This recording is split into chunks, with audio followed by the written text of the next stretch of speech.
Nunca olvidaré el día en que vino a vivir con nosotros. Mi marido lo trajo al regreso de un viaje. Llevábamos entonces cerca de 3 años de matrimonio. Teníamos 2 niños y yo no era feliz.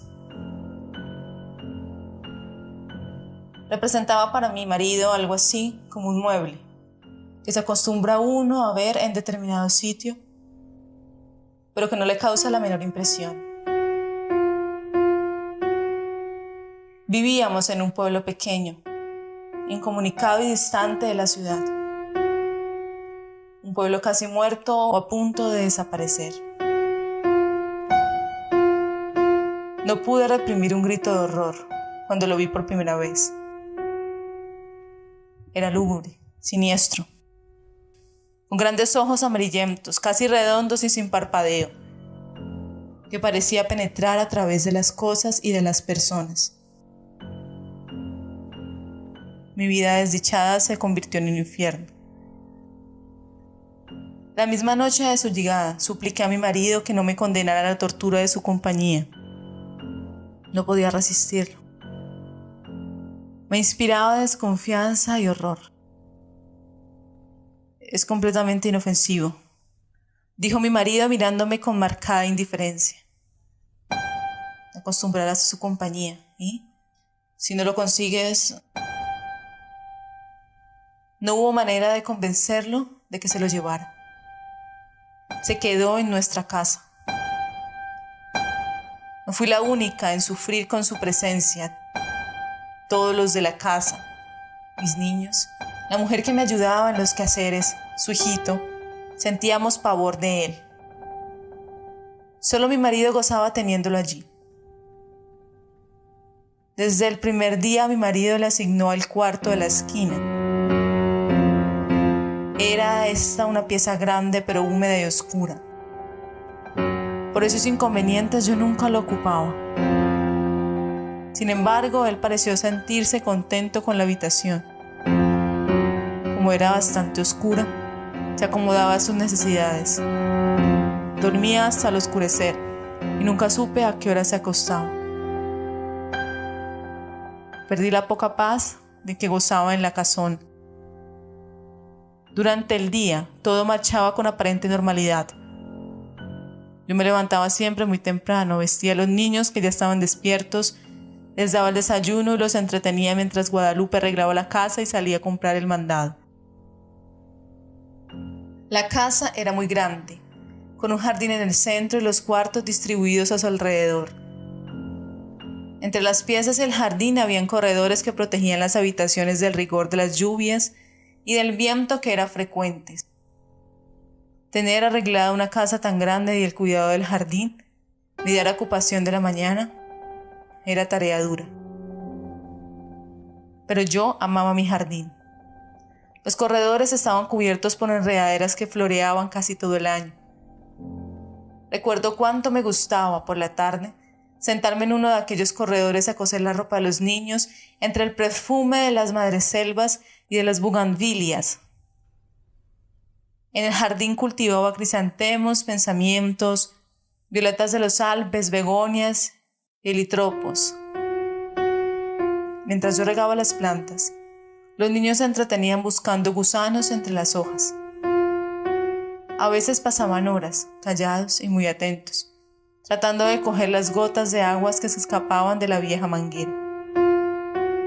Yo no podía dejar de mirar, de vez en cuando, hacia el cuarto de la esquina. Aunque pasaba todo el día durmiendo, no podía confiarme. Hubo veces que, cuando estaba preparando la comida, veía de pronto su sombra proyectando sobre el estufa de la leña. Me sentía detrás de mí. Yo arrojaba al suelo lo que tenía en las manos y salía de la cocina corriendo y gritando como una loca. Él volvía nuevamente a su cuarto, como si nada hubiera pasado.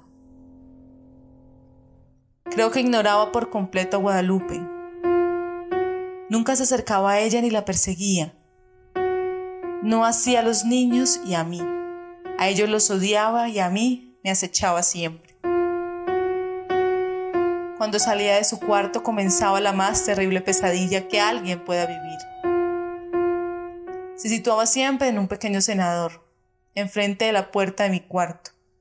Yo no salía más. Algunas veces, pensando que aún dormía, yo iba hacia la cocina por la merienda de los niños.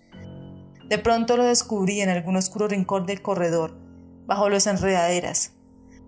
«¡Allá está ya, Guadalupe!», gritaba desesperada.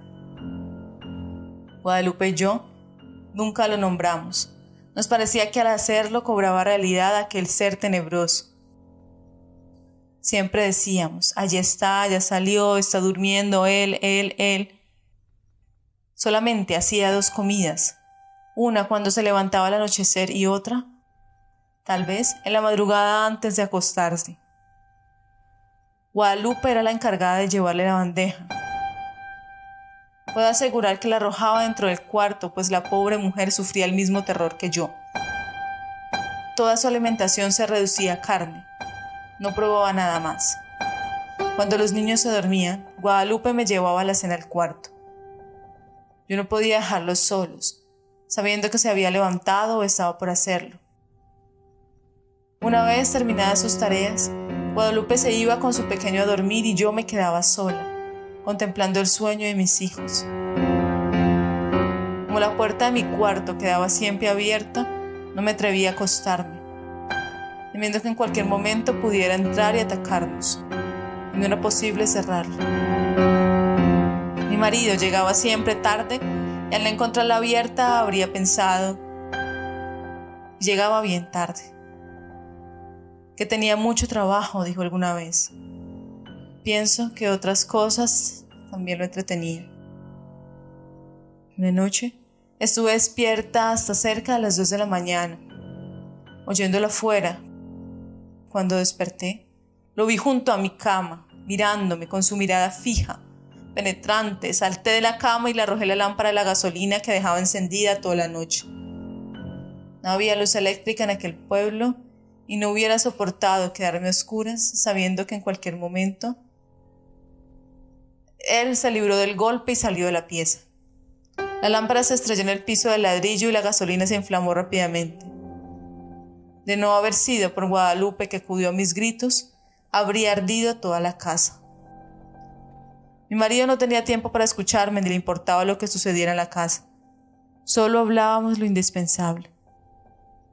Entre nosotros, desde hacía tiempo, el afecto y las palabras se habían agotado. Vuelvo a sentirme enferma cuando recuerdo. Guadalupe había salido a la compra y dejó al pequeño Martín dormido en un cajón donde lo acostaba durante el día. Fui a verlo varias veces, dormía tranquilo. Era cerca del mediodía. Estaba peinando a mis niños cuando vi el llanto del pequeño mezclado con extraños gritos. Cuando llegué al cuarto, lo encontré golpeando cruelmente al niño. Aún no sabría explicar cómo le quité al pequeño, cómo me lancé contra él con una tranca que encontré en la mano, y lo ataqué con toda la furia contenida por tanto tiempo. No sé si llegué a causarle mucho daño, pues caí sin sentido. Cuando Guadalupe volvió del mandado, me encontró desmayada y a su pequeño lleno de golpes y de arañazos que sangraban. El dolor y el coraje que sintió fueron terribles. Afortunadamente, el niño no murió y se recuperó pronto. Temí que Guadalupe se fuera y me dejara sola. Si no lo hizo, fue porque era una mujer noble y valiente que sentía gran afecto por los niños y por mí. Pero ese día nació en ella un odio que clamaba venganza. Cuando le conté lo que había pasado a mi marido, le exigí que se lo llevara, alegando que podía matar a nuestros niños, como trató de hacerlo con el pequeño Martín. Cada día estás más histérico. Es realmente doloroso y deprimente contemplarte así. Te he explicado 1000 veces que es un ser inofensivo. Pensé entonces en huir de aquella casa, de mi marido, de él, pero no tenía dinero y los medios de comunicación eran difíciles. Sin amigos ni parientes a quien recurrir, me sentía tan sola como un huérfano. Mis niños estaban atemorizados, ya no querían jugar en el jardín y no se separaban de mi lado. Cuando Guadalupe salía al mercado, me encerraba con ellos en mi cuarto. Esa situación no puede continuar, le dije un día a Guadalupe. Tendremos que hacer algo y pronto, me contestó.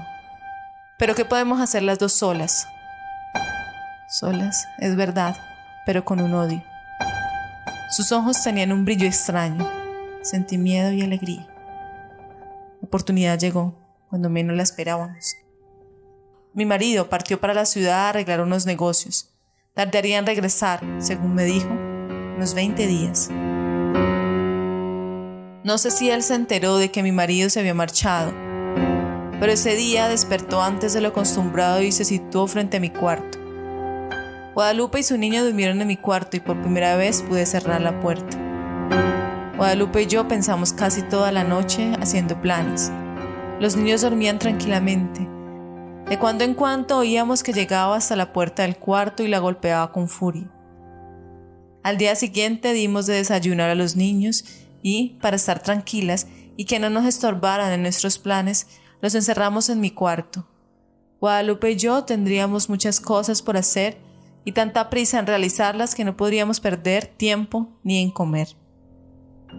Guadalupe cortó varias tablas grandes y resistentes, mientras yo buscaba un martillo y clavos. Cuando todo estuvo listo, llegamos sin hacer ruido hasta el cuarto de la esquina. Las hojas de la puerta estaban entornadas. Conteniendo la respiración, bajamos los pasadores, después cerramos la puerta con llave y comenzamos a clavar las tablas hasta clausurarlas totalmente. Mientras trabajábamos, gruesas gotas de sudor nos corrían por la frente. No hizo entonces ruido. Parecía que estaba durmiendo profundamente. Cuando todo estuvo terminado, Guadalupe y yo nos abrazamos llorando. Los días que siguieron fueron espantosos. Vivió muchos días sin aire, sin luz, sin alimento. Al principio golpeaba la puerta, tirándose contra ella, gritaba desesperado, arañaba. Ni Guadalupe ni yo podíamos comer ni dormir. Eran terribles los gritos. A veces pensamos que mi marido regresaría antes de que se hubiera muerto. Si lo encontraba así, su resistencia fue mucha. Creo que vivió cerca de 2 semanas. Un día ya no se oyó ningún ruido, ni un lamento. Sin embargo, esperamos 2 días más, antes de abrir el cuarto. Cuando mi marido regresó, lo recibimos con la noticia de su muerte repentina y desconcertante.